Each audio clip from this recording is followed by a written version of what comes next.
looking at the bids and trying to win a conference championship and the tournament. The tournament is here in Vegas. themw.com/2025 to get your tickets over at Thomas and Mack. And Jerrod Calhoun is up on Cofield Company here in Vegas with Alex White, Steve Cofield. Coach, how are you? I'm doing great, guys. Thanks for having me. So, I got to say out of the gates, I don't know if you remember the interview, but we talked to you at the Final Four. Our Vegas station was out there. And I got to tell you, I don't want to apologize, but when you came over to our set, you were, again, no insult, relatively unknown to us because you were from out of the region. And then we didn't really talk basketball much because I was looking at what your roster had, and you had some guys in the transfer portal. I'm like, I don't even know what to ask this guy about his team yet. What do you think of what's happened with your team, with the group you assembled, with the results since the Final Four, shortly after you got named coach? I mean, this has been an amazing run. Yeah, it's been a lot of work. Obviously, assembling a team is not easy for any coach. Feel very fortunate we're able to retain 5 players. Really 3 kids that played heavy minutes, 1 guy that came off the bench, and a walk-on. Those 5 have been kind of the catalysts, and then our new guys have been unbelievable. We've, had a team that's really bought into we over me and strength in numbers. And, there's an expectation here at Utah State to play in the NCAA tournament, to compete for championships in the Mountain West. And it's been a lot of fun. The Spectrum has great magic. We've got a great home court venue. But we've got 4 really, really difficult games coming up, and just trying to finish the regular season out on a really strong note. Yeah, I remember at the time, I think that Falslev was not for sure coming back to you guys. What was that whole conversation like to make sure he came back? And he's had a very good sophomore year. Yeah, I think a lot of head coaches make the mistake when they go to a new place of, trying to get a lot of new guys, right? I think the most important guys are the guys in your program. Mason Falslev is from Cache Valley, right here where Utah State is. Ian Martinez is another guy that decided to come back. Isaac Johnson, Carson Templin, and Jackson Smith. You got to really hear the guys out. You got to build a very, very quick relationship with them, sell your vision, and see how you can help them, right? I mean, that's why you get into coaching, is to help people and help them improve their game, but not only just, sports, but off the court as well. And we were able to do that, and it's been a great year. What do you think drives Falslev? I'm around Kevin Kruger a lot because I'm on the broadcast team for the Runner Rebels, and he said, listen, Falslev was a pretty good level recruit in the region. Like, a lot of schools knew about him, but a lot of schools also shied away from him, and he kind of plays with a chip on his shoulder. Do you see that with Falslev? Yeah, I would agree with Kev. I mean, I think I've been pretty fortunate to be around a lot of really good teams. And, we had a guy named Joe Mazzulla, now the head coach of the Boston Celtics, that was on our Final Four team. And he and Joe have very similar qualities. They're just great competitors, no matter what they're doing, whether they're, doing a drill or, in a game, practice, whatever the case may be, they're going to try to will their team to the win. And that's what he is. He's kind of our Tim Tebow of our team, our leader. He's kind of our engine, and he knows what winning looks like. When he puts the uniform on, it really means something to him, playing for his hometown team, and he's been tremendous to coach. Can I build on your point about being around Mazzulla? I've never had a chance to cover him. I see him with the media. I see him in press conferences, and oftentimes I'm like, what did he just say? Like, it's so offbeat. When he was a player, was he an interesting guy in terms of motivation, and why do you think he's turned into a really good coach? Well, I just actually spoke to him today for about 25 minutes. So, after his playing days, he was on my staff for a number of years, and then I was the best man in his wedding. So, it's just kind of who he is. I think Joe's a very, very special type of coach. I think he can relate to players. I think X and O wise, he's tremendous, but he's going to do it his way. I think he has great belief in himself and his system. And, I think he's gotten really good with the media. I think he kind of is who he is. And I think a lot of coaches nowadays struggle to do that. And I think he's kind of mastered that. Coach, what would you say have been some of your biggest challenges or adjustments moving from Youngstown State now to Utah State? Yeah, good question. Obviously it's a different region. We really wanted to attack high school recruiting. So recruiting the state of Utah, first and foremost, trying to build those relationships with high school coaches, getting to know people, the donor base, our fans has been awesome. And then really recruiting the West Coast. We've got kids committed from California, from Phoenix, just really building the relationships with the people on the West Coast. But I think nowadays you don't really have to be in your region to recruit.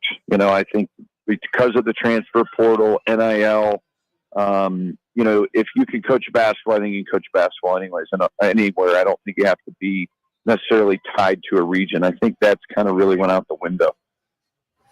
Well, the other cool thing is at a lot of schools with the coaching change, like you might have to go out and, I don't know, do old school, like get pizza for the kids. Like, let's get them fired up again about the new coach and don't worry about the players who left. But the kids in Logan are just absolute maniacs. I mean, I think that it's actually one of the rare places, because I don't want to sit here and go, kids these days, but like a lot of places, the kids don't show up for games. Like, what did you discover early on about these kids and why they love basketball so much? Yeah, that's been kind of neat, to be honest with you. I think that's what makes the job so attractive. We had an event last night. We're raising money for the students with the student section, the herd, so they can pay for hotel rooms, so they can pay for the tickets, pay for their travel. It's just a unique atmosphere, right? I think, as freshmen come in, they really jump on board and become members of the herd. And it's not just basketball. If you go to our soccer games, our women's soccer is, top 20 in the country. Our volleyball has won 2 or 3 championships in the last 5 years. They pack it. Football, they pack it. I think it's just really, the student experience here in Logan and at Utah State. They take great pride in it. And I've been at other programs where you just don't see that. We had to get out and really sell our program, and on game days pass out flyers and, pass out a million things to get them there. It's really student driven. And there's really a system to it. I mean, they meet every week. I've attended 4 or 5 of their meetings this year. We're all on the same page in constant communication about what theme we're having for each game.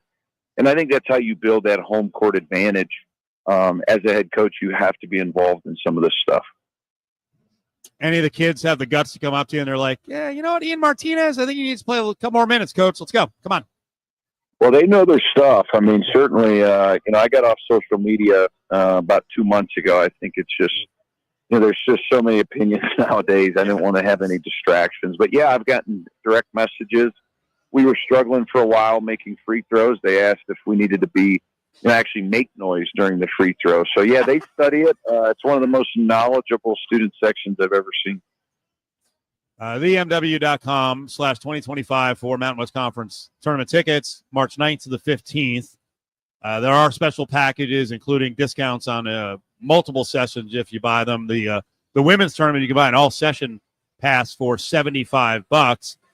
So I think your story about fundraising, that might have to do with some travel coming up down here. Do we expect a good number of the herd to show up? Because this is one of the things, Coach, and I'm sure you've watched it, but the fan bases, when the schools that have good fan bases, they will travel. And that place gets really loud between you guys. San Diego State brings a crowd. New Mexico could bring like 7,000 people to the Thomas and Mack. It is a very loud environment. A lot of it's because of the kids who travel. Yeah, I've watched the Mountain West tournament for years. I think first and foremost, this league is very competitive. There's 7 or 8 teams, I think, this year that can win it. I think it's really what makes college sports really special as a conference tournament. So it's a chance for fans to go root for their team. I think Las Vegas is just the perfect location for this tournament and makes sense for so many teams. It's kind of sad that, we only have 1 more year of it. It's going to be interesting to see how all this plays out. But while we have it, we got to enjoy it. And I'm looking forward for the first time to participate in it and, watch multiple games. If we're not playing, I want to get in there and experience it because you only get to do this for so many years. And, I think our fan base and the herd will travel for sure and looking forward to this. Coach, you talked about taking a break from social media. Do you ever highly recommend or require your guys to take a break from social media at certain times during the season? Yeah, great question. Our kids are not too consumed with it. I've got a really, really good group. I'd say about 60% of our group does not use social media, so they're not really distracted throughout the year. And I think that's a good thing, because I think nowadays kids are, obviously they're getting paid and they're being scrutinized at a much higher level, and it can become a distraction and you're not present. So since I've been off of it, I don't really know what's going on in the world. I know about my team and, my 3 kids and my wife, and that's about it. USA and Canada played in hockey last night, right? I saw that at my radio show. Yeah, I didn't even really know what that was. But, yeah, that was a big deal. Yeah. I ran into a fellow media member today who was like, what? Who won? Like, I had no idea. I'm like, oh, my God, I thought this was all encompassing. But you're right. When you tune out and you're just kind of focused on what you're doing, stuff does kind of slide by the side. All right. So I saw for the New Mexico game, we're talking to Jerrod Calhoun. Kids were camping out to get the tickets outside of the Spectrum. What is going on for San Diego State? Because these guys have been the king of the conference. What is the energy for this game? Yeah, they'll camp out again tonight. We have a gymnastics meet, so everybody will go to the gymnastics meet, and there'll probably be 7 to 10 tents. Kids will definitely sleep outside tonight. We have a striping. We're going to stripe the Spectrum, so that's the theme, and it'll be standing room only, and it's sold out. Oh, mama. It's going to be 12 degrees as a – no, that's – sorry. I got the Celsius. All right. Overnight low looks like it'll be somewhat manageable. Gets cold there. Oh, it'll be cold. There's no doubt about it. Yeah, there's no doubt. All right. Some of the other top teams. Tell me why San Diego State's a tough matchup. Well, I think first and foremost, coaching. I think they got one of the best coaches in the country. Great program. Defense, if you look at the best defensive teams over the last 5 years, San Diego State comes to mind, right? 3 years ago, they played for a national championship. So there's an expectation there. There's coaching. There's a toughness and a tenacity about their program that makes them one of the elite teams in the country. What did you guys do especially well in matchup number 1? We just made one more shot than them. It was a back and forth battle. It wasn't anything, out of the ordinary. It was just a great college basketball game. We made a 3-pointer with 8 seconds to put us up, and we got one stop to end the game. So we're anticipating a very, very tough matchup with these guys, and got a ton of respect for them. They're guarding at an extremely high level. They've got 2 kids that are probably NBA prospect, and they're really, really good. They got a great team. Yeah, UNLV played down there. They got the win, and Miles Bird didn't have a great game, but I swear every time he got the ball, I was like, is this kid going to get a shot off from 27 feet here and make it? He's really dangerous. Yep. He can fill it up, and they're one of the best shot blocking teams in the country, so it's hard to score. I think the middle of the conference in the Mountain West Conference tournament can make some noise. You don't want them to. You guys want to be able to move on to the semis and the finals.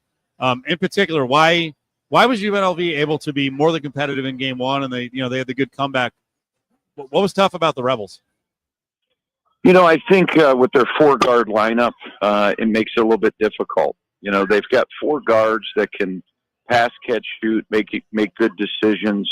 Obviously, Thomas is one of the best point guards in this conference. So I thought they did a good job of really spreading us out. When we played at UNLV, we had a couple kids on an IV. The flu was kind of going through our team.